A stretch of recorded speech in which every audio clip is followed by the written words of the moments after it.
Yes. Jadi kan Abraham namanya kan. Abraham itu ada kan sebelum agama ada, ya kan? Artinya Kristen pun belum ada, Katolik pun belum ada, Islam pun belum ada. Saat itu kan belum ada agama. Yang ada ya pada saat itu di mana Abraham langsung berkomunikasi dengan Yahweh. Jadi belum tentu agama. Gitu. Jadi tidak bisa mengklaim Ibrahim itu agama apa, ya kan? Nah, Kekristenan aja Oke, lahir setelah tidak usah diulang penjelasannya. Ini kan penjelasan nih. Saya pikir tadi mau bertanya. Penjelasan itu hadir dari, kalau bisa tuh dari wawasan pengetahuan. Saya tidak mengerti penjelasan Anda ini. Ketika Anda mengatakan Islam belum ada, itu tahu dari mana? Islam secara histori yang adalah hasil upaya manusia menemukan peradaban memang di abad ke-7. Tapi secara esensi Islam itu sudah ada bahkan sebelum Nabi Adam diciptakan. Karena Islam sendiri artinya adalah kepatuhan, ketundukan kepada Tuhan. Memangnya sebelum Nabi Muhammad orang-orang nggak patuh sama Tuhan? Ya enggak lah. Abraham itu secara esensi, jangan dibaca dulu, brother. Kalau debat kusir saya nggak mau ya. Brother, kalau tidak mau, kalau brother mau debat kusir jangan ajak saya nggak mau. Kalau brother punya ilmu, tampilkan aduh ya Allah. Brother pernah sekolah teologi nggak? Saya belajar, saya kuliah. Ya, guru apa? Dosen apa? Guru agama Kristen. Oke, guru agama Kristen. Jelaskan kepada saya definisi agama apa? Agama tidak kacau balau. Definisi berarti agama. Ibrahim kacau balau. Ibrahim itu tidak beragama. Kita harus belajar sejarahnya dulu. Brother, jangan Anda dosen. Tunjukkan kalau Anda dosen. Saya tanya, apa yang disebut dengan agama? Dari sudut pandang mana Anda bicara sekarang? Anda bisa nggak ngobrol itu sama saya straight to the point? Saya tanya definisi agama tidak kacau balau. Abraham itu, brother, seandainya saya lagi ngomong, Anda diam dulu. Kalau saya lagi ngomong, diam dulu, baru tanggapi. Katanya dosen. Tapi kalau ngomong buat apa saya dengar? Coba Batak pakai literasi. Agama itu artinya tidak kacau balau ya. Aduh, ini orang menjajak. Kok menjajak ke saya ini Pak dosen? Pak dosen, ini saya kalau jadi mahasiswi Anda malu loh. Saya tanya, agama artinya tidak kacau balau. Malah ngomong dia. Anda nggak saya dengerin, soalnya Anda di mute. Dulu kurikulum yang kau pakai mengajar kurikulum apa? Saya pakai kurikulum negara. Kurikulum saya ini diskusi kok pakai kurikulum di sini? Kamu agak lain harus ya. Harus ada sumbernya. Ini negara ada aturan. Kurikulum artinya apa?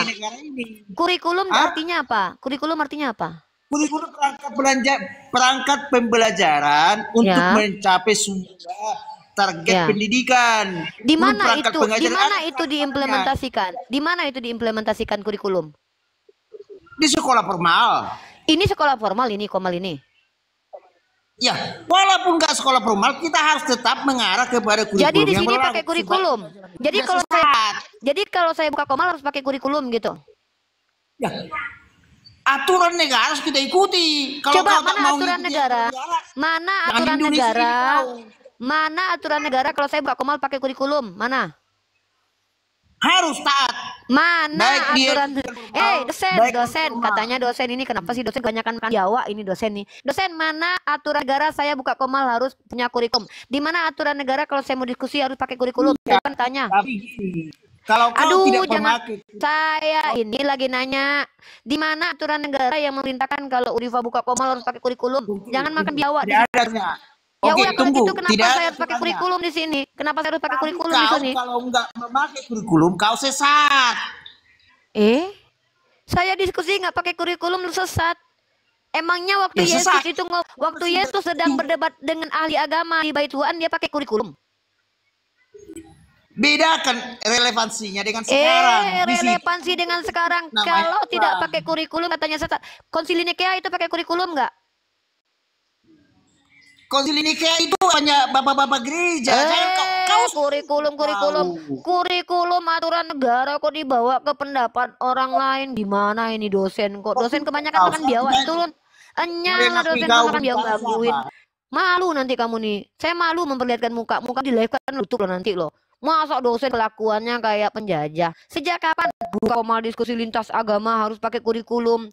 Lu pikir ini komal, ini kampus lu pikir apaan lu dosen? Ini kita lagi diskusi pribadi, sayang buka, saya hostnya.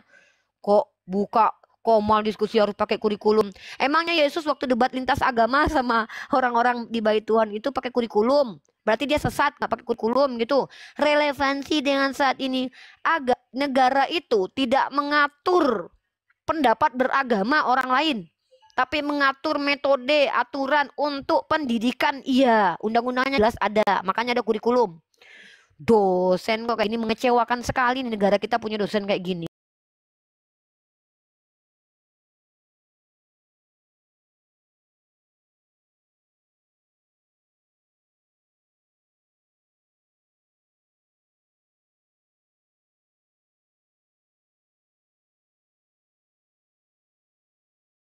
Halo Bang Is, apa kabar? Selamat siang, brother.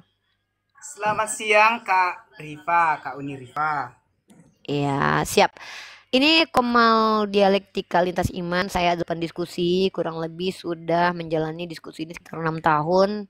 Dan saya orang yang pertama sekali membuka dialektika lintas agama di Indonesia tentang agama ya. Saya kemudian diikuti oleh apologet-apologet lain.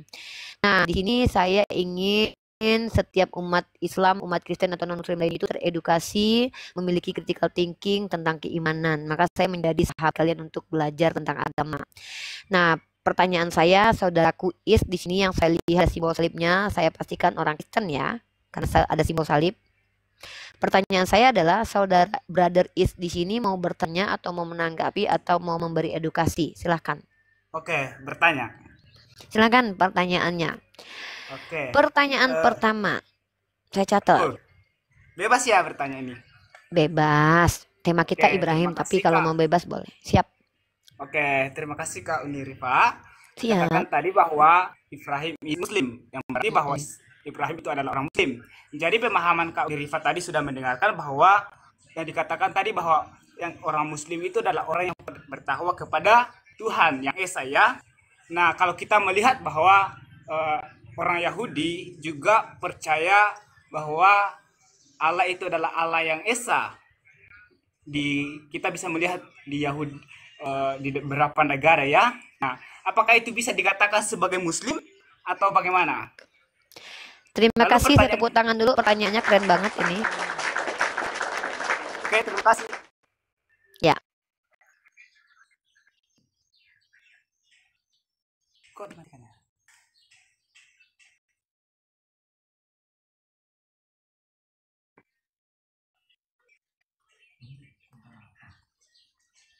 Ibrahim adalah Muslim.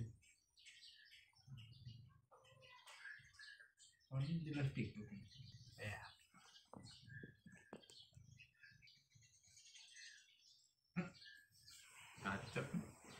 Apakah orang Yahudi, kita lanjut ya, apakah orang Yahudi bisa dikatakan Muslim? Muslim secara esensi artinya patuh kepada Tuhan. Teman-teman tolong tap-tap layar teman-teman biar kuat ya. Ini sudah banyak yang dirungkatin akun saya, udah 2 tadi ya. Nah, orang-orang yang disebut dengan orang yang patuh kepada Tuhan itu adalah bukan cuman mengimani Tuhan itu satu, tapi mengikuti perintah para nabi. Paham ya? Adik paham ya? Bukan hanya menyembah kepada Tuhan yang esa, tapi mereka mengikuti para nabi. Paham? Karena dengan mereka percaya kepada Tuhan yang benar, maka mereka harus menerima nabi yang diutus. Coba Is, halo Is, tanggapi saya dulu. Mengerti nggak dengan apa yang saya katakan barusan? Halo Is, silakan dibuka camnya. Is, Bang Is. Brother Is, saya minta buka mic dan buka cam dulu lagi. Nah, jadi teman-teman, kepental. Jadi saya akan lanjutkan jawabannya ya. Jadi yang disebut dengan orang Muslim itu bukan hanya menyembah kepada Tuhan yang satu, tapi mengikuti apa yang diperintahkan Tuhan yang satu itu, yaitu mengikuti ajaran para nabi. Apakah Yahudi dikatakan Muslim? Iya, mereka Muslim kalau mereka mengikuti nabi-nabi terdahulu. seperti Nabi Musa, Nabi Isa, dan Nabi Muhammad. Masalahnya orang-orang Yahudi zaman sekarang mereka sudah menolak Nabi Isa Al-Masih putra Maryam. Ketika mereka menolak salah satu nabi aja, mereka tidak bisa dikatakan muslim. Mereka sama seperti orang-orang kafir lainnya, ya. Karena mereka tidak lagi mengikuti apa yang diperintahkan oleh Tuhan. Itu namanya munafik. Bilang mereka percaya pada Tuhan yang satu itu, tapi mereka malah tidak mengimani. Maka itu disebut dengan kafir. Paham? Mendengarkan tadi yang Uni jelaskan? Ya, paham. Oke, lanjut. Bisa ditanggapi? Silakan. Ya, jadi saya menyimpulkan bahwa apa yang dikatakan oleh Kak Unirifa, bahwa orang Muslim itu adalah orang yang percaya kepada Nabi, dan salah satu Nabi yang dipercaya Percaya adalah kepada Muhammad. Allah, percaya kepada Tuhan dan mengikuti Ya, ajaran Nabi yang benar. Kan kalau di ya, Islam itu kan kami syahadat tuh. Asyhadu alla ilaha illallah wa asyhadu anna Muhammad Rasulullah. Artinya selain kami mempercayai bahwa Tuhan itu esa, kami juga percaya kepada Nabi yang mengajarkan keesaan Tuhan itu. Sama itu orang Yahudi juga harus begitu. oke. Jadi ketika Kak Unirifa mengatakan bahwa Yahudi itu berarti bukan Muslim, ya? Tergantung kalau dia etnisnya, kan Yahudi itu nama etnis sebenarnya, nama suku.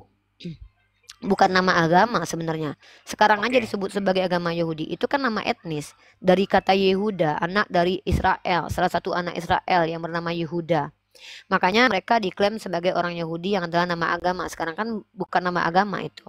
Nah, kalau suku Yahuda, suku Lewi, suku Simeon, suku Ruben, suku apapun, suku Benyamin, seandainya mereka itu beriman kepada Allah dan mengikuti Nabi Musa, kemudian mereka bertemu dengan Nabi Isa misalkannya, peralihannya mereka hidup bertemu Nabi Isa, mereka terima Nabi Isa. Atau mereka hidup di zaman Nabi Muhammad, mereka terima Nabi Muhammad. Otomatis ketika mereka terima Nabi Muhammad, mereka harus mengakui bahwa Nabi Isa adalah Mesias. Maka mereka Muslim. Jadi ketika mereka pada waktu itu sebelum Nabi Muhammad hadir, mereka menerima Nabi Isa, ya Nabi Muhammad belum ada, mereka adalah Muslim. Karena Hawariyun sendiri adalah Muslim. Hawariyun itu adalah orang-orang yang mengikuti Nabi Isa dan membela Nabi Isa. Maka disebut Muslim Hawariyun. Jadi Muslim itu artinya adalah tunduk patuh kepada Tuhan yang diperkenalkan oleh para nabi dengan cara juga ikuti nabi tersebut. Dia ketika menerima Tuhan itu esa tapi dia tidak ikuti nabi itu namanya munafik alias kafir gitu. Wallahu a'lam bishawab. Silakan, Dek.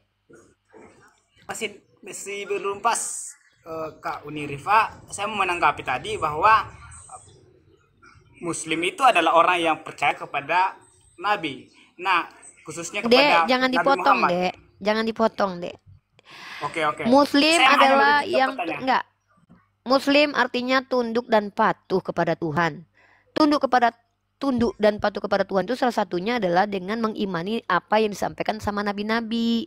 Nabi-nabi itu kan bukan Oke. cuma satu. Ada Nabi Musa, ada Nabi Isa. Kalau seandainya zaman dahulu orang Yahudi, orang-orang keturunan Bani Israel percaya kepada Nabi Musa, pada waktu itu mereka disebut Muslim. Kalau pada waktu zaman Nabi Isa, orang-orang di zaman Nabi Isa percaya kepada Nabi Isa, menyembah kepada Tuhan yang diperkenalkan Nabi Isa, mereka Muslim. Makanya di Al-Quran Hawariyun itu dikatakan Muslim. Nah, ada orang Yahudi zaman Nabi Isa, mereka dari suku Yehuda, mereka terima Nabi Isa sebagai Mesias, mereka disebut sebagai Muslim. Nah, kemudian di zaman Nabi Muhammad ada orang Yahudi, dia menolak Nabi Isa, tapi percaya kepada Nabi Muhammad, dia tersebut tetap kafir. Kemudian ada orang Yahudi, dia percaya sama Nabi Isa, tapi menolak Nabi Muhammad, dia tetap kafir. Karena Islam itu artinya tunduk kepada Allah. Allah mengajarkan untuk percaya kepada nabi-nabi terdahulu. Nabi itu banyak. Nabi Ibrahim, Nabi Musa, Nabi Isa, Nabi Muhammad. Harus percaya kepada semua nabi itu bahwa mereka datang dari Tuhan yang sama mengajarkan kepada kaumnya untuk bertauhid kepada Allah. Seperti itu. Paham? Masih belum paham? Apa yang Jadi tidak paham? apakah Ibrahim ini percaya kepada Muhammad?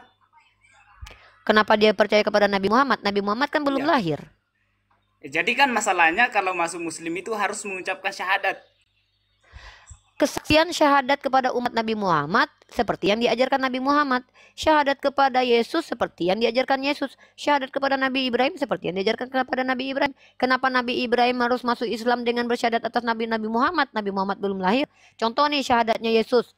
Shema Israel Adonai Elohenu Echad. Artinya dia hanya mengajarkan percayalah kepada Tuhan, dengarlah Tuhan itu satu, Echad. Atau Yohanes 17 ayat 3. Kehidupan kekal dengan percaya bahwa Allah adalah apa? Bahwa Allah adalah Tuhan satu-satunya dan dia sebagai utusan. Artinya dia mengajarkan syahadat sendiri. Apa syahadatnya? Bahwa percayalah kepada Tuhan yang kuperkenalkan dan percaya kepada aku yang diutus. Sama. Nabi Muhammad juga mengajarkan kepada umatnya. Kenapa umatnya Nabi Ibrahim harus syahadatnya Nabi Muhammad? Ini kan lucu nih. Sejak kapan Nabi Ibrahim itu umatnya bersyahadat harus menggunakan nama Nabi Muhammad? Ada nggak datanya? Kalau kami kan mengikuti perintah Nabi Muhammad dengan syahadat menggunakan lafaz yang diajarkan Nabi Muhammad. Kalau syahadatnya umat Nabi Isa, kenapa harus pakai nama Nabi Muhammad? Dia kan umatnya Nabi Isa, umat terdahulu. Nabi Muhammad belum lahir. Tapi benang merahnya adalah bahwa semua nabi ini mengajarkan untuk percaya kepada Tuhan, percaya kepada aku. Contoh seperti Musa. Apa kata Musa? Tuhan berfirman kepada Musa, katakanlah, aku adalah aku yang telah mengutus aku. Apakah Musa adalah aku adalah Tuhan? Tidak. Dia membawa perkataan Tuhan. Tapi orang Israel harus percaya kepada Musa kan? Bukan berarti dia harus mengaku sebagai pengikut Nabi Muhammad. Ini kan logical fallacy ini. Sama seperti kamu kayak mengilustrasinya itu kayak apa ya? Berarti kamu mengimani kalau dia saudaramu. Oh iya, adik saya ini saudara saya. Ya, waktu dia belum lahir kamu mengimani saudaramu. Kan lucu pertanyaan seperti itu, Dek. Ya. Jadi syahadat kepada umat Nabi Muhammad seperti yang diajarkan Nabi Muhammad. Syahadat kepada umat Nabi Muhammad itu bukan syahadat yang diajarkan kepada umat nabi-nabi terdahulu. Mereka punya pengajaran yang memang ada perbedaan tapi secara esensinya sama. Karena kan mereka zamannya beda tuh. Paham nggak sampai di sini? Ketinggian kah? Oke, silakan lanjut. Ya, paham nggak poinnya?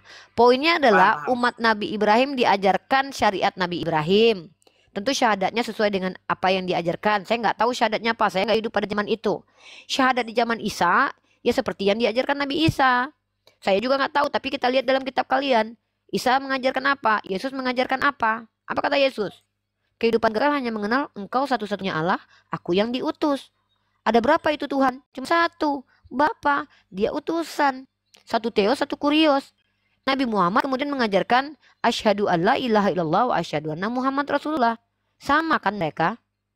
Jadi ketika ada orang Islam di akhir zaman percaya kepada Nabi Muhammad, secara tidak langsung dia percaya kepada Nabi Isa dan Nabi Ibrahim. Tapi orang di zaman Nabi Isa ketika percaya kepada Isa, secara tidak langsung dia percaya kepada Musa dan Ibrahim. Ketika di zaman Musa, kalau ada yang percaya kepada Musa, secara tidak langsung dia percaya kepada Ibrahim. Bukan malah sebaliknya ketika dia hidup di zaman Nabi Ibrahim percaya kepada Musa, Isa dan Muhammad. Orang tiga-tiganya Nabi ini belum lahir. Gimana itu ceritanya itu? Namanya logikalasi, Dek. Logikanya cacat di situ. Silakan, tanggapi. Terima kasih Kak Unirifa. Sebenarnya syarat untuk mengatakan Ibrahim ya, mohon maaf yang dikatakan oleh Kak Unirifa itu kurang pas. Karena kalau bertakwa kepada Tuhan yang Maha Esa dan percaya kepada para nabi, itu banyak orang yang percaya, tapi sampai sekarang belum dikatakan sebagai muslim. Mengapa? Oke, saya tanya. Juga kan sebentar. Tuhan Maha Esa. Sebentar, Dek. Agama kata ya, sebentar. Kata muslim itu sumbernya dari mana, Dek? Itu dari itu enggak tahu saya. Mungkin dari berarti Adek menyampaikan sesuatu dari ketidaktahuan. Muslim itu kata yang muncul dari Al-Qur'an. Sekali lagi saya terangkan ya. Ada yang namanya definisi etimologi. Ada yang namanya adalah definisi terminologi. Ada yang namanya definisi esensi. Secara etimologi, muslim itu dari kata aslam, salam, dan salim. Apa artinya? Salam artinya adalah damai, ya, kesejahteraan. Aslam artinya ketundukan dan kepatuhan. Salim artinya adalah suci. Maka muslim artinya adalah orang yang berserah diri dan tunduk patuh kepada Tuhan yang benar menurut Al-Quran. Karena kata ini ada di Al-Quran. Ingat loh, jangan ngambil-ngambil term di kitab suci orang lain terus menerjemahkannya suka-suka hatimu loh, Dek. Ya, ingat sekali lagi saya tekankan nih secara terminologi. Muslim artinya orang-orang yang berserah diri kepada Allah menurut perspektif Al-Quran, karena kata ini muncul dari Al-Quran, yang mengikuti semua aturan Allah, tunduk patuh, mensucikan diri seperti yang Allah kehendaki. Mereka adalah orang-orang yang mensucikan diri secara jasmani dan rohani. Mereka adalah orang-orang yang aslam, tunduk patuh kepada Allah. Mereka adalah orang yang salam, tenang, damai, dan sejahtera, dan selamat dunia akhirat. Inilah Muslim. Terminologinya. Secara esensi apa muslim itu? Muslim secara esensi adalah orang-orang yang mengaku menyembah kepada satu Tuhan dan mengikuti nabi-nabi yang benar. Nah, itu esensinya kalau dari saya tuh. Jadi kalau kamu bilang Kristen adalah Muslim, itu artinya kalian numpang bahasa. Nanti kalau seandainya Biblos artinya adalah kumpulan buku, kamu mau bilang bahwa buku penuh adalah Biblos. Jadi jangan diputar bahasa-bahasa yang sudah terminologi disepakati. Ya, ada bahasa yang namanya secara terminologi ada, etimologi ada, esensi ada. Jangan diperkodok bahasa itu ya, biar tidak ambigu dan menyesatkan. Silakan, lanjut.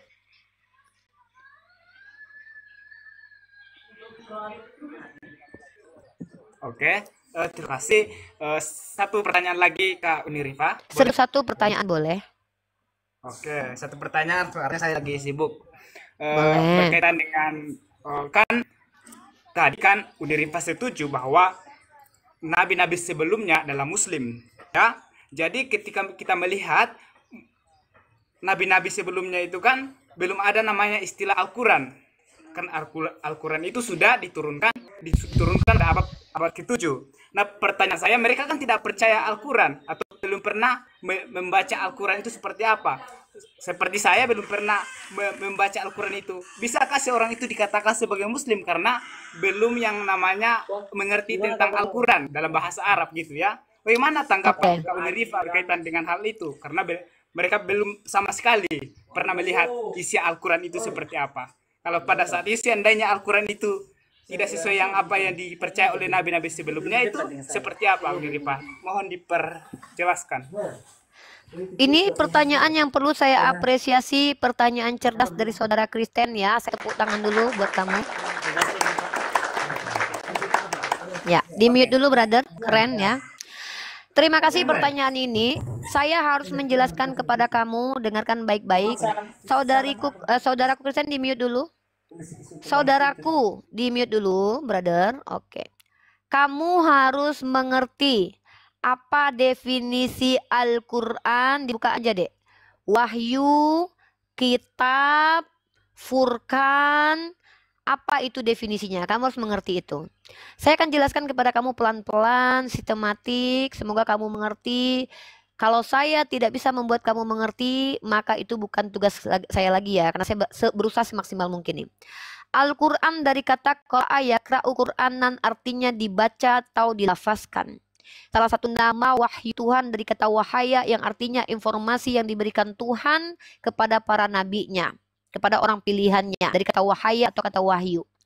Maka Al-Quran adalah nama untuk kitab atau dari kata kataba menurut Imam Al-Qurtubi adalah ketentuan hukum yang diberikan kepada nabi-nabi. Ini kamu ketahui ya, kepada Nabi Muhammad SAW. Maka kalau seandainya Nabi Ibrahim itu tidak pegang Al-Quran, apakah dia tidak Muslim? Dia tidak perlu memegang Al-Quran karena dia memiliki suhuf dari arti lembaran. Apa lembaran apa? Lembaran wahyu yang diturunkan kepadanya. Maka Nabi Ibrahim juga mendapatkan wahyu. Apa nama wahyunya? Disebut sebagai suhuf atau lembaran-lembaran. Nabi Musa diberikan wahyu disebut sebagai Taurat. Ya, Nabi Isa diberi wahyu disebut sebagai Injil. Jadi Injil, Taurat, Zabur, Al-Quran adalah nama wahyu kepada para nabi. Maka Al-Quran adalah nama wahyu kepada Nabi Muhammad. Maka Injil wahyu, nama wahyu kepada Nabi Isa. Maka Taurat adalah wahyu kepada Nabi Musa. Dan Zabur adalah wahyu kepada Nabi Daud. Itu nama wahyu. Maka Nabi Ibrahim kalau nggak baca Al-Quran nggak apa-apa, nggak masalah. Karena dia pembawa wahyu. Tidak ada standarisasi untuk Abraham kau jadi Islam kalau kau baca Al-Quran yang kepada Muhammad diturunkan. Tidak ada begitu. Kira-kira sampai di sini paham tidak adindaku ini penjelasan saya nih? Oke, terima kasih Kak Unirifa. Paham. Saya menurun ya. Udah lain kali saya bertanya lagi. Terima kasih saudaraku yang cerdas ya, Kristen pinter lumayan ini, biasanya jarang-jarang begini. Oke. Pertanyaannya sebentar sedikit. Teman-teman tahu tidak, dalam dunia akademik, pertanyaan cerdas itu adalah pertanyaan yang mampu menggali ilmu orang lain dengan seperti air mengalir. Ini dia pertanyaannya, bagus ya. Luar biasa. Terima kasih saudaraku, santun diskusinya luar biasa. Salam damai, salam toleransi. Salam toleransi juga, salam teman-teman yang di belakang tuh. Sehat selalu ya. Sehat selalu Kak Rifa. Iya adekku, sehat selalu adekku ya. Sehat-sehat semuanya. Jaga kesehatan, jangan begadang ya. Semangat, semangat, semangat, semangat. Ya, makasih Kak. Ya, oke. Saya turunkan. Terima kasih. Keren sekali saudara kita. Dua saudara Kristen yang patut diacungi jempol, yang luar biasa.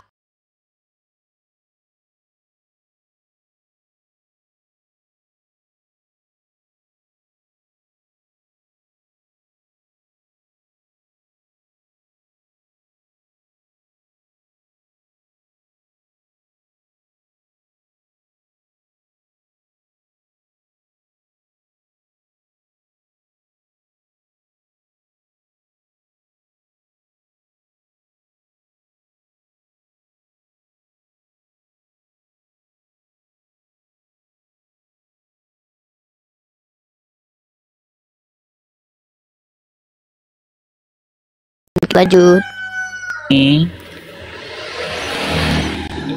Iya, Halo. otaknya masih kotor ya. Pikirannya masih kotor. Gimana sayang? Gini, apakah kamu ini habis baca Yeskiel atau habis baca Amsal sehingga otaknya kok kotor sekali gitu? Ngewe yuk. Ngewe Sorry yuk. ya, saya Ayo, jijik sayang. lihat laki-laki yang, waduh, ternyata anak-anak Tuhan kelakuannya kayak Dajjal ya.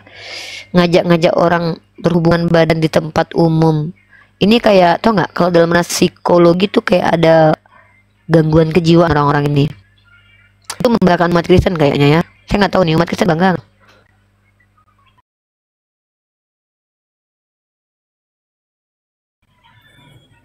Kelihatan Kak? Oh iya. Buka, sorry kepencet. Kelihatan Kak? Ya, apa yang mau disampaikan Ovid? Silakan. Bentar, sorry. Nah, sekarang. Hmm.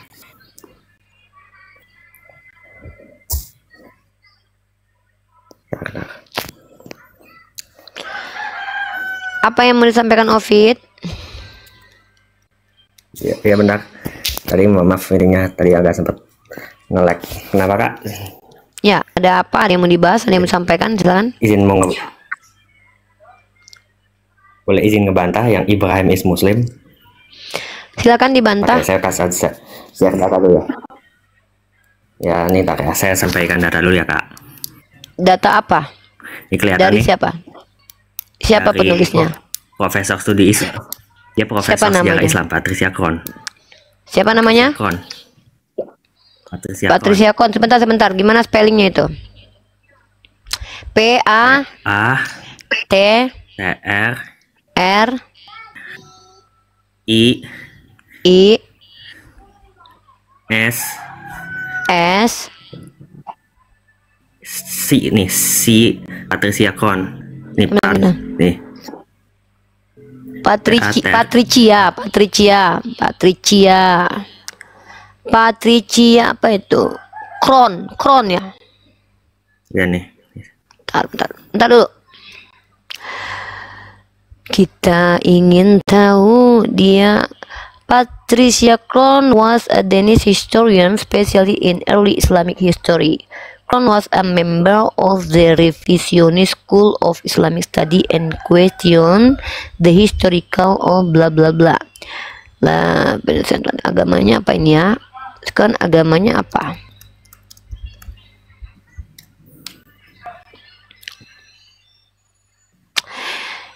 Ini early Islamic ini agama non Muslim ya?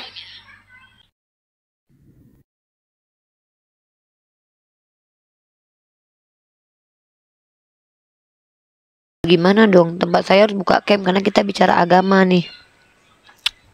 Oh, iya, soalnya pengikutnya masih sedikit, akun baru. Pernah naik ke komang saya nggak? Saya kasih toleransi lah. Tapi kalau menghujat saya turunkan ya. Kalau mulai menghujat, tantrum, nggak bisa dikendalikan, saya turunkan ya. Boleh. Oke. Ini tempat Unirifa menginjili, ya, mendakwahi, menginjili, menjadi ibu gembala yang baik buat teman-teman Kristen dan teman-teman non-muslim lainnya. Sehingga saya mendedikasikan waktu saya untuk belajar dan mengajarkan kembali di Komal-Komal secara gratis tanpa persepuluhan. Saudariku Avocado boleh di sini bertanya atau diskusi. Kalau mau bertanya silakan bertanya, kalau mau memberikan informasi silakan. Mau bertanya atau ditanya. Ini saya toleransi sekali ya. Nanti kalau naik ke Komal saya harus buka cam ya. Boleh ditanya. Mau ditanya atau mau bertanya? Boleh ditanya. Oh, mau ditanya. Boleh. Oh, mantap ini. Oke, Avocado, kenapa Bible dikatakan suci? Alasannya apa?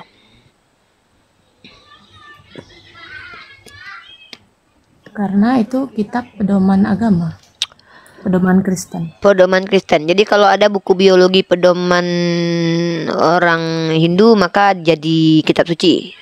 Sama kitab suci. Bukan. Karena kan ini mengenai keyakinan. Iya, kan definisi kitab suci adalah pedoman. Maka setiap kitab yang dijadikan pedoman beragama itu kitab suci. Berarti kamu mengimani kitab suci itu banyak. Oh, enggak. Nah, jadi apa dong? Masing-masing di dalam pelajaran juga kan dipelajari kitab suci agama-agama. Iya, jadi gini. Agama kan punya kitab suci. Kristen mengklaim Bible suci. Saya mengklaim Al-Quran suci. Kalau ditanya ke saya bisa jawab. Saya kan tanya sama kamu. Kamu percaya Bible suci kan? Alasannya apa? Kalau ditanya ke saya bisa jawab. Contoh saya jawabnya gini. Kenapa Al-Quran dikatakan suci? Yang pertama itu perkataan Tuhan, semua tidak bercampur dengan perkataan manusia dan surat-surat orang lain. Yang kedua, tidak ada kontradiksi di dalamnya. Yang ketiga, tidak ada distorsi. Yang ketiga, tidak bisa ditiru. Yang keempat, menjadi petunjuk untuk aspek hidup masyarakat, bagaimana berhubungan dengan Tuhan dan bagaimana bersosialisasi. Menjadi sumber aturan. Nah, itu baru suci itu. Karena tidak ada buku yang seperti itu di dunia ini kecuali Al-Quran yang lengkap paketnya begitu. Nah, kalau Bible itu apa yang membuat dia spesial? Kenapa dia bisa dikatakan suci? Kalau dia tidak bisa dikatakan spesial, tidak bisa dikatakan suci, maksudnya tidak ada yang membedakan dia dengan buku-buku lainnya. Ya, contoh gini nih. Ya kalau sama, bahkan mungkin lebih hebat buku ini, jelas siapa penulisnya. Ada daftar pusakanya.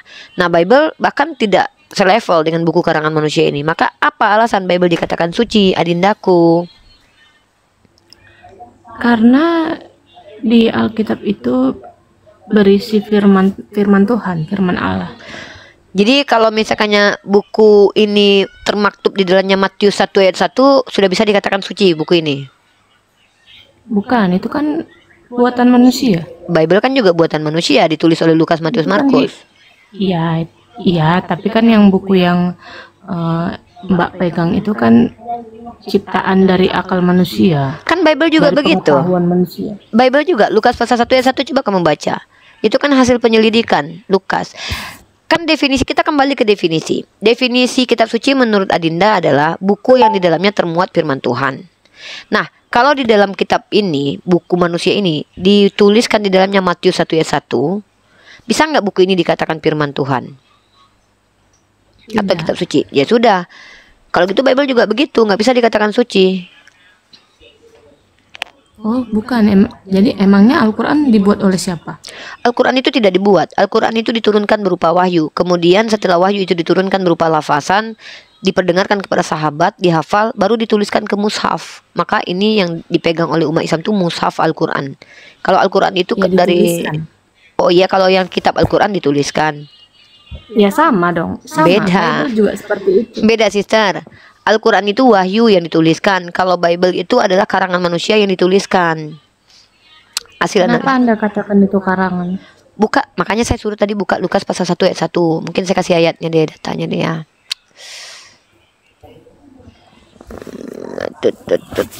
Mujik nih.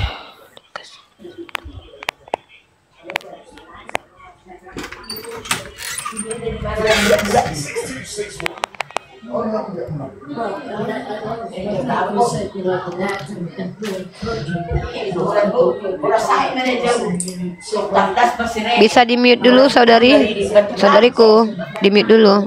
Rame banget di situ, Dek. Ini, Dek. Coba baca ini, Dek. Theophilus yang mulia, banyak orang telah berusaha menyusun suatu berita tentang peristiwa-peristiwa yang telah terjadi di antara kita. Lalu kita lihat ayat keduanya. Seperti yang disampaikan kepada kita oleh mereka yang dari semula adalah saksi mata dan pelayan firman. Maka karena itu, kata Lukas nih, setelah aku menyelidiki, ini hasil penyelidikan nih. Setelah aku menyelidiki segala peristiwa itu dengan seksama dari asal mulanya, aku mengambil keputusan untuk membukukannya dengan teratur. Jadi ini adalah hasil karangan dan hasil penyelidikan manusia, bukan wahyu dari Tuhan. Makanya nggak bisa dikatakan kitab suci, karena kitab suci itu wahyu dari Tuhan kan, informasi dari Tuhan. Kalau itu kan informasi dari penyelidikan.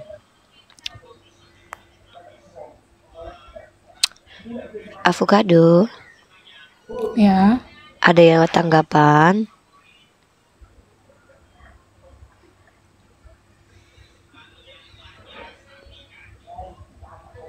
Ada tanggapan dek? Ada tanggapan dek? nah itu kan dikatakan banyak orang telah berusaha menyusun seperti yang disampaikan kepada kita oleh mereka yang dari semula adalah saksi mata. Iya. Setelah aku menyelidiki segala peristiwa itu dengan seksama dari asal mulanya, aku mengambil keputusan untuk membukukannya dengan teratur bagimu supaya engkau dapat bawa segala sungguh benar. Nah, ya itulah tadi dia setelah hasil penyelidikannya. Berarti bukan dapat informasi dari Tuhan, tapi hasil dari penyelidikan.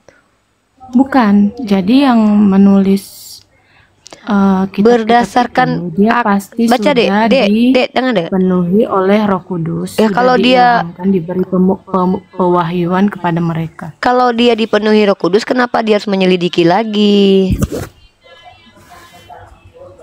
Gimana itu? Dia bilang tuh, karena itu setelah aku menyelidiki, punya selidik, jadilah kitab suci.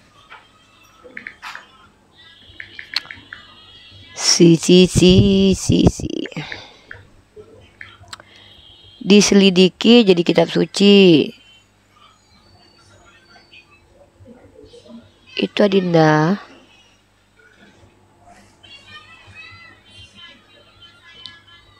Di situ dia itu berusaha meyakinkan tentang kebenaran. Enggak, pertanyaannya tadi tuh cuman itu aja tadi. Apa alasan kitab Anda dikatakan suci? Anda bilang itu firman Tuhan. Saya jawab, kalau ada kitab firman tulisan Matius di dalam sebuah buku dituliskan di situ, apakah bisa itu dikatakan kitab suci? Enggak, kata Anda kan. Ya, kalau gitu Bible tidak bisa dikatakan suci. Karena kan kitab itu bercampur dengan surat-surat Paulus, dengan karangan manusia. Nah, makanya saya minta satu spesifikasi alasan Bible dikatakan suci. Kalau tidak ada alasan mengatakan dia kitab suci, kenapa dikatakan suci? Alasannya aja kan nggak ada. Kan gitu. Kalau alasannya nggak ada, kenapa dikatakan suci gitu loh. Itu kayak memaksakan sebuah kitab yang nggak suci dikatakan suci, ngerti nggak? Kalau dia nggak cantik, ngapain dikatain cantik? Ya jelek aja gitu. Kayak dipaksain gitu. Jadi mengenai judul topik Mbak ini Yesus Islam, kenapa judul topiknya seperti itu?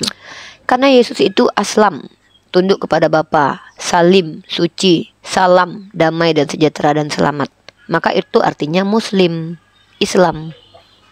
Kecuali Anda bilang dia pemberontak, dia nggak suci, dia nggak tunduk sama Bapa. Ya udah, nggak apa-apa. Bagi saya secara esensi Yesus itu Islam. Kenapa? Karena dia tunduk kepada Bapa, dia damai sejahtera, dia selamat, dia suci. Karena kata aslam dari kata salim, aslam, dan salam. Aslam itu bahasa apa? Bahasa Arab. Jadi aslam kenapa jadi Islam? Ya, aslam itu kan asal katanya. Semua kata kan ada asalnya. Kayak memakan dari kata makan. Kayak membelanjakan dari kata belanja. Jadi Mbak ini menyimpulkan sendiri gitu bahwa Yesus karena Bukan, Yesus ini tunduk secara pada akademis, Bapa. Dek. Ini secara esensi. Kamu ngerti esensi nggak? Secara hakikat, secara makna sebenar-benarnya. Makna Islam itu adalah orang yang tunduk patuh kepada Tuhan yang benar, bertauhid, dan mengajarkan kebenaran dari Tuhan yang esa. Mereka Muslim, yaitu Yesus. Kan gitu secara esensi. Berarti kesimpulan Anda sendiri Yesus Islam. Loh, berdasarkan penelitian pembelajaran saya, Dek. Kalau mau membantah ya bantah, kalau nggak terbantahkan berarti benar. Kebenaran, informasi yang tak terbantahkan, informasi yang bisa dibuktikan itu adalah kebenaran, Dek. Coba baca teori kebenaran. Kebenaran korespondens, kebenaran secara koherens. Koheren nggak yang saya katakan dengan sikap Yesus? Koheren. Berarti Yesus itu Muslim, dia tidak mengenal Kristen karena dia tidak beragama Kristen, dia nggak tahu Kristen, nggak ngajarin Kristen juga.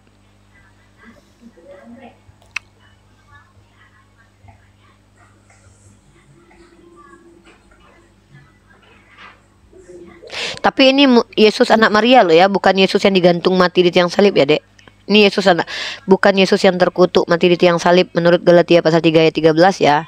Tapi ini Yesus panggilan plesetan dari Isoa atau Isou yang dipanggil Yesus dalam bahasa Yunaninya. Dia nggak kenal kata Yesus karena dia taunya namanya adalah Isou dalam bahasa Syriak, Syriani, Aramaik, Masaha, atau dalam bahasa dialek bahasa Arabnya Isa Al-Masih, dalam bahasa Ibrani Yeshua Masih. Itu kan di agama Islam. Bukan, itu secara Ada linguistik. Nabi Isa. Iya, kalau di Islam iya Nabi Isa.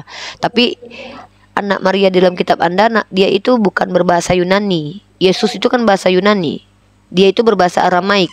Jadi namanya adalah Isoa Masaha. Isoa Masaha, Suryani. Ya, jadi bahasa Suryani, bahasa Aramaik, bahasa Ibrani, bahasa Arab itu serumpun. Dialeknya hampir sama. Aba, abi, ukhta, ukhti, ya kan? Ibrahim, Abraham, namanya bahasa serumpun. Berarti kalau tadi Mbak katakan berbeda dengan di Quran dan di Alkitab, ya berarti jangan disamakan Isa dengan Yesus. Itu tidak bisa disamakan. Iya, memang nggak sama. Yesus yang Anda sembah beda dengan Nabi Isa atau Yesus anak Maria. Yesus anak Maria itu tidak mengajarkan Kristen di luar Bani Israel, tapi mengajarkan ajaran orang. Di dalam Al-Quran ada kata Yesus kah? Yesus itu bukan nama anak Maria. Yesus itu panggilan bahasa Yunaninya, Dek. Dalam bahasa Suryani, bahasa ini juga nggak pakai Yesus. Asli namanya kan dalam bahasa dialek Aramaiknya kan Isoa. Dalam dialek Arabnya Isa, sama, dia dekat. Bahasa Ibraninya Yeshua. Jadi dia kenapa topik Anda tidak mengatakan Isa? Kenapa mengambil kata Yesus? ya kan Yesus itu plesetan dari nama Isoa, dari bahasa Yunani. Kayak gini nih, kamu tahu nggak? Misalkannya nama orang dari Rifa, karena di Yunani orang pakai us diganti jadi Rifus. Ya saya merujuk kepada orang yang diganti ini, yang mana? Yang anak Maria yang mengajarkan kebenaran. Bukannya mati terkutuk di tiang salib ya, Dek. Beda ya. Kalau yang mati terkutuk di tiang salib itu tuh bukan Nabi Isa tuh. Tuh orang yang diserupakan tuh, yang mengajarkan untuk menyembah kepada apa yang mengajarkan. Memangnya siapa yang mati terkutuk di kayu salib? Yesus. Masa nggak tahu? Ini dalilnya di Galatia pasal 3:13. Terkutuklah yang mati di tiang salib. Nih aku tunjukin dalilnya ya. Buka Galatia pasal 3 ayat 13, Adik. Yesus di situ terkutuk kayak malin kundang. Nih ya. Yesus terkutuk. Terkutuklah yang mati di tiang salib. Ya.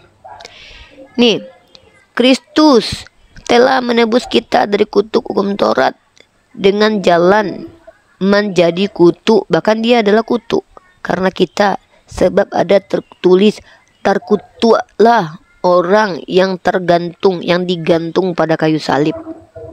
Tuh, Yesus terkutuk, Yesus Tuhan terkutuk, Yesus Tuhan yang terkutuk. Galatia 3 ya? Ya, Yesus Tuhan terkutuk. Yesus Tuhan terkutuk. Yesus Tuhan terkutuk. Terkutuklah waang malin kundang. Waang jadi batu terkutuk. Di situ bukan dimaksudkan bahwa Yesus itu terkutuk. Terus? Nah, jadi Yesus itu yang tidak berdosa itu kan seharusnya manusia ini kan sangat berdosa. Nah, jadi Allah yang begitu maha penyayang, jadi dia ingin menyelamatkan manusia, maka dia kirim anaknya yang tunggal, Tuhan Yesus Kristus, untuk menggantikan manusia. Jadi Tuhan Yesus yang mengambil alih tempat manusia. Jadi dia menanggung kutuk tersebut, sehingga dia rela mati di kayu salib untuk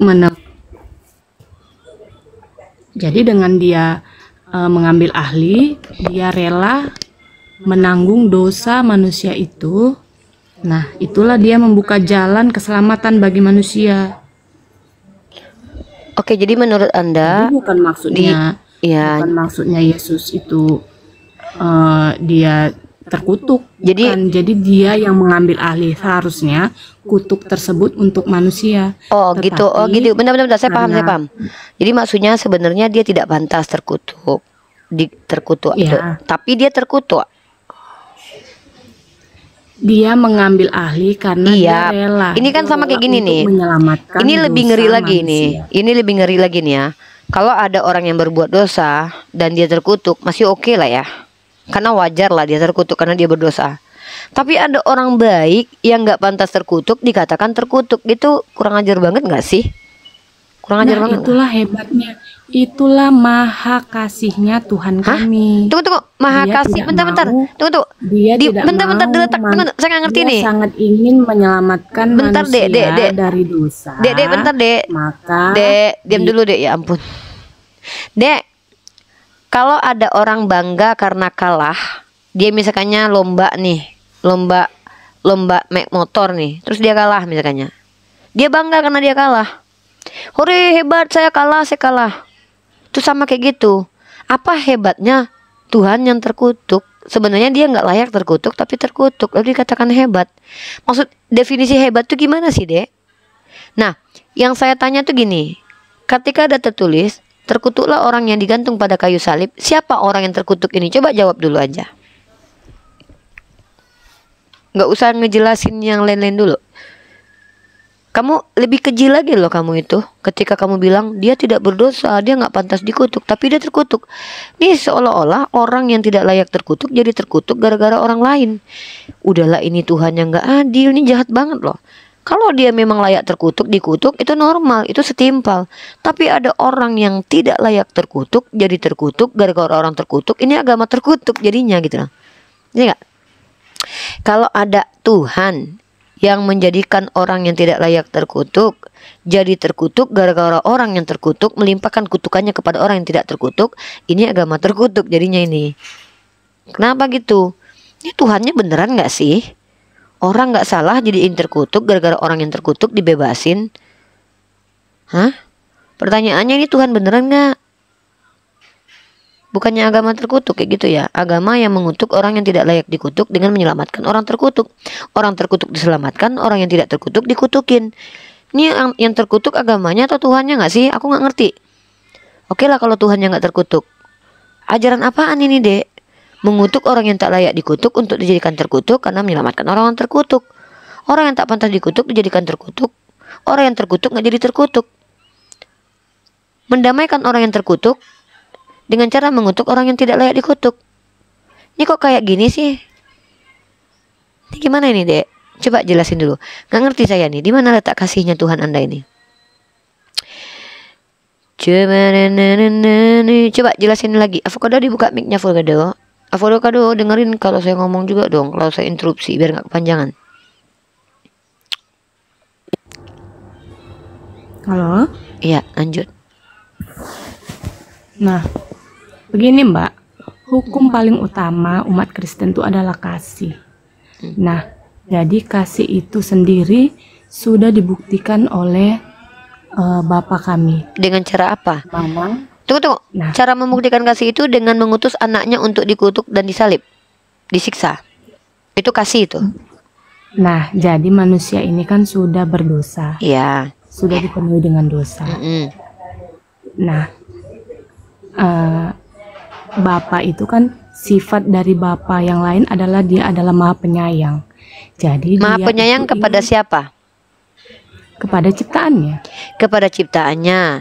Karena dia Maha Pengasih dan Penyayang kepada ciptaannya, dia lihat ada koruptor. Ah, dia kasihan sama koruptor dong, ya kan?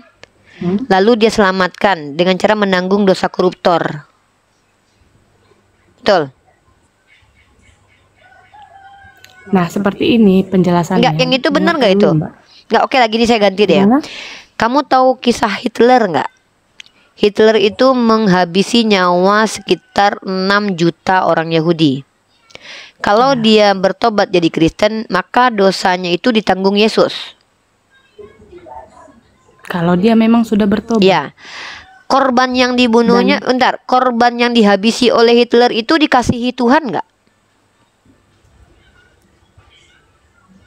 Ya tentu. Terus mereka dapat apa?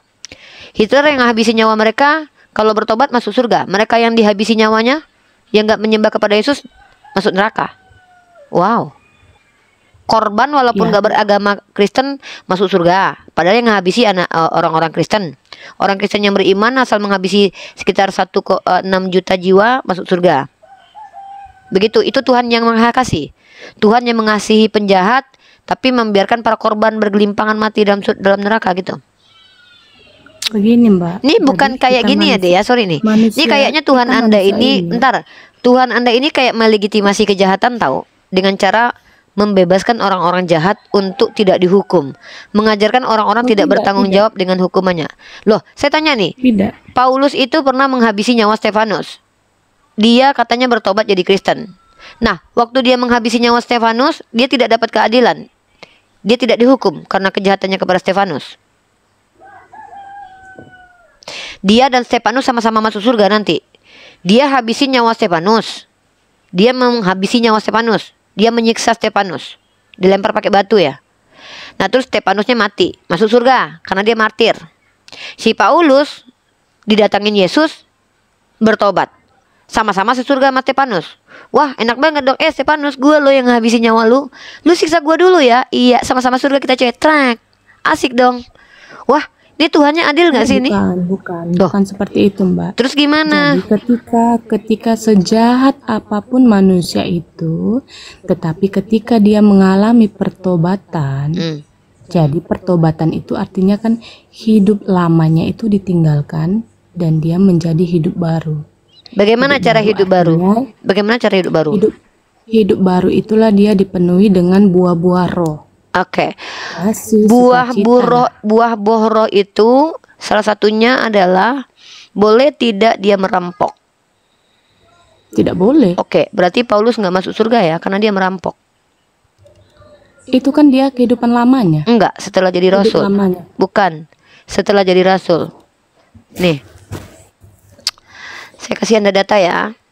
Paulus berdusta dan merampok. 2 Korintus pasal 11 nomor 8. Dimanapun manusia, namanya kita manusia, Mbak, pasti kita punya dosa. Wah, Mbak bisa wah, jamin. berarti walaupun Mbak Kristen bisa berdosa, jamin hari ini. ya berarti orang Kristen nih kalaupun udah bertobat terus harus berbuah-buah hidup baru, walaupun berdosa tetap masuk surga gitu.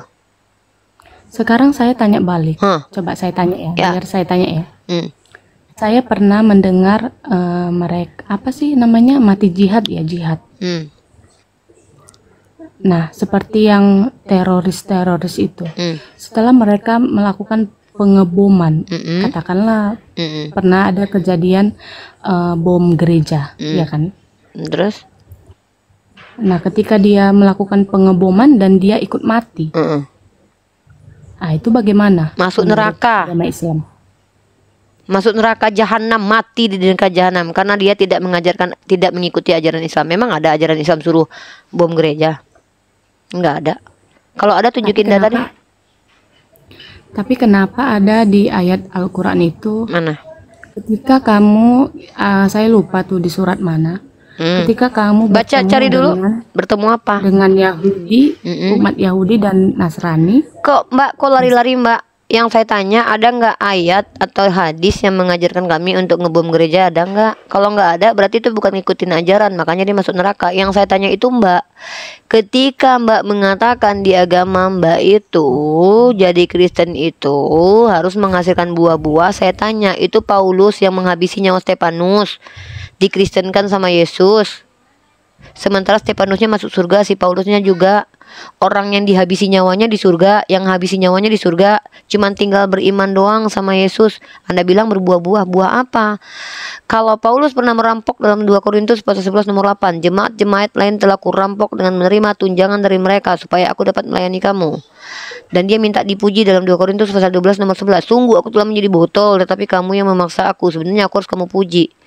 Kelakuan kayak gini tuh kelakuan yang buah-buah dari Roh Kudus kah? Ini masuk surga nggak orang ini? Makanya saya bilang Mbak, agama Mbak ini kalau saya buat analisa ya, Tuhan menebus dosa orang-orang yang jahat, dan orang-orang jahat itu tidak lagi bertanggung jawab dengan dosanya, tidak lagi menerima hukuman, dan hukuman kejahatan orang itu dilimpahkan kepada orang yang tidak layak menerimanya, yaitu Yesus. Dan ini Mbak bilang ada ajaran kasih Mbak. Ini bukan ajaran kasih Mbak. Kalau ada orang baik dihabisi nyawanya gara-gara orang lain jahat ini dibebaskan, ini psikopat Mbak. Psycho Mbak. Mbak tahu arti psikopat? Mbak tahu nggak arti psikopat? Gimana Orang yang ya? tidak punya Memang- empati. Orang itu sudah tidak punya empati. Dia tidak punya lagi rasa kemanusiaan. Saya tanya, ketika Tuhan Bapa mengutus Tuhan Anak, dia tahu nggak kalau Tuhan Anak akan disalib dan dipermalukan di tiang salib? Tahu dia. Tahu. Dan dia membiarkan hal itu. Karena tujuan kedatangan Yesus itu adalah ya itu. Berarti memang dia yang Untuk menyelamatkan berarti memang manusia. dia yang mengutus Yesus untuk dihabisi nyawanya. Bahkan Yesus sendiri pun tahu. Iya, makanya saya tanya, berarti Bapak dan Yesus berkompromi untuk menghabisi nyawa Yesus di tiang salib. Berarti Yesus ingin menghabisi nyawanya sendiri gitu.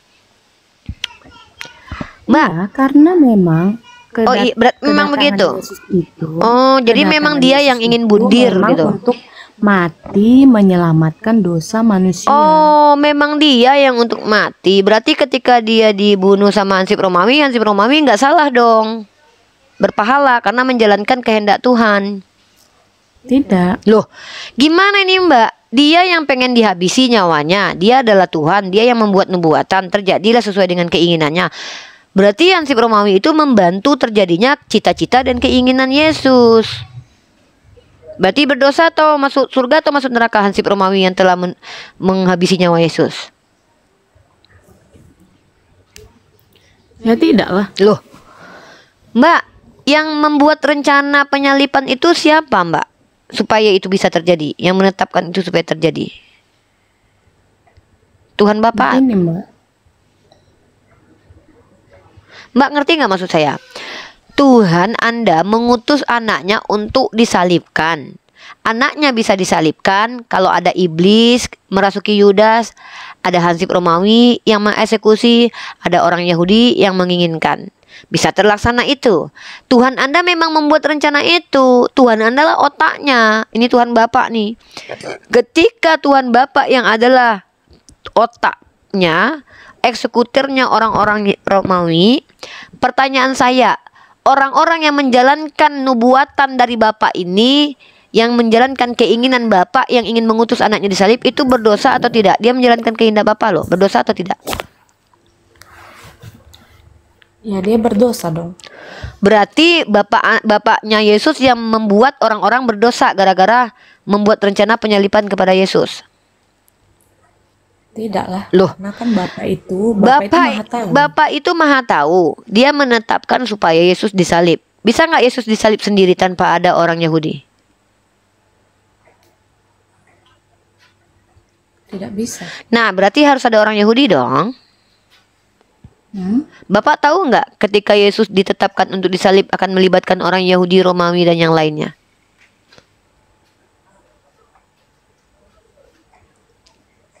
Iya, karena Bapak Ya itu udah kalau tahu gitu Bapak yang bagaimana membuat. kita. Ya udah kalau gitu Bapak yang Jauh telah sebelum merencanakan. Jauh sebelum kita berpikir, jauh sebelum Iya, kita saya melakukan tahu, sesuatu. saya tahu. Tuhan Bapa itu kan maha mengetahui. Ketika dia sengaja mengutus anaknya, dia yang telah merencanakan penyalipan itu.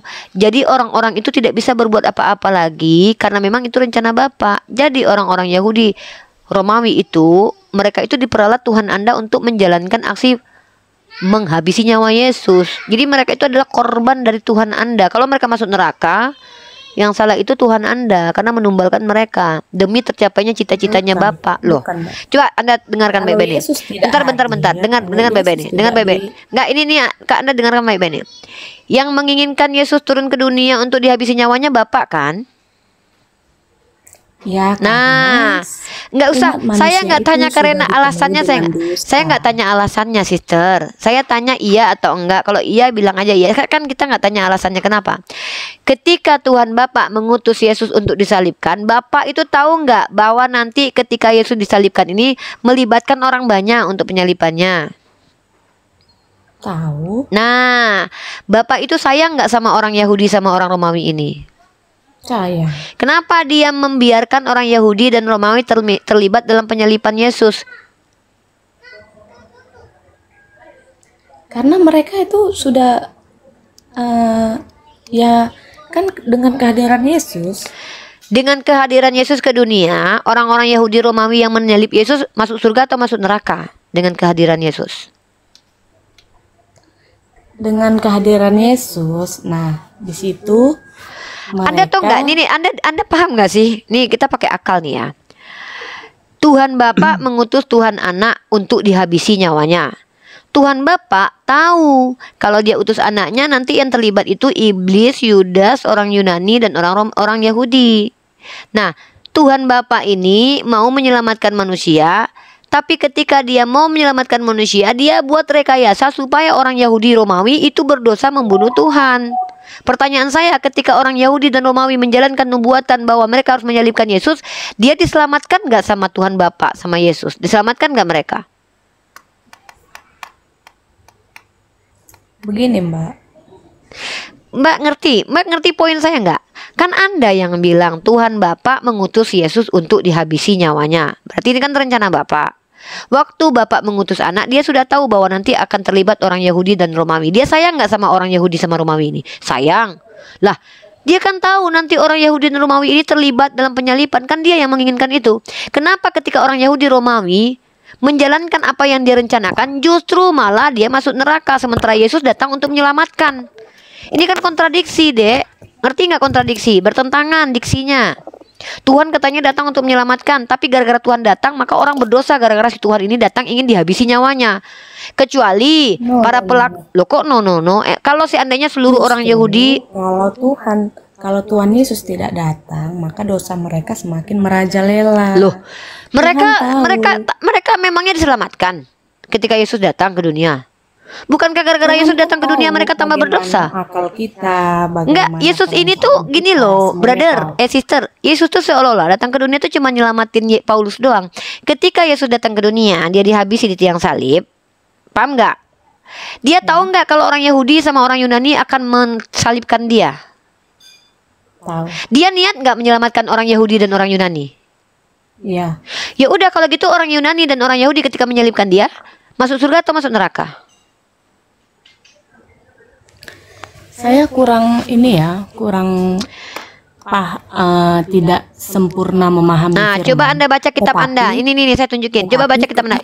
Diam dulu. Jangan kita bicara pakai data. Apa kata Yesus setelah disalibkan? Ketika Yesus mati di kayu salib, nah, sewaktu dia mati di kayu salib, nah, dia itu kan bisa saja karena dia sudah disalibkan, dia sudah dicambuk, bisa saja dia memohon kepada Bapa untuk memusnahkan yang jahat kepada dia, kan seperti itu. Dia meminta, dia berdoa. Tuhan justru berdoa. Tuhan berdoa kepada Tuhan. Ya, dia berdoa di situ sewaktu dia di kayu salib, dia berdoa, Bapa ampunilah mereka karena mereka tidak tahu apa yang mereka perbuat. Oke, keren ya. Berarti Tuhan Anak berdoa kepada Tuhan Bapa. Pertanyaannya, dikabulin nggak Tuhan Anak? Ya, dikabulin lah mungkin. Ada orang Yahudi yang Yunani itu semuanya yang terlibat dalam kejahatan itu menjadi Kristen semuanya?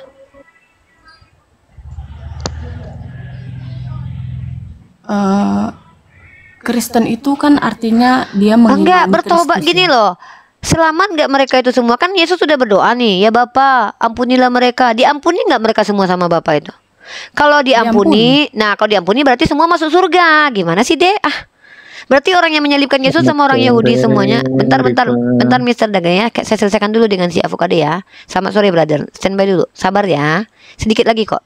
Jadi kalau memang dia diampuni, ya udah kalau gitu semua orang Yahudi, Yunani walaupun nggak Kristen tetap masuk surga karena udah diampuni dosanya. Sesimpel itu kok, Dek. Poin saya. Gimana? Paham? Gimana? Masuk surga berarti mereka?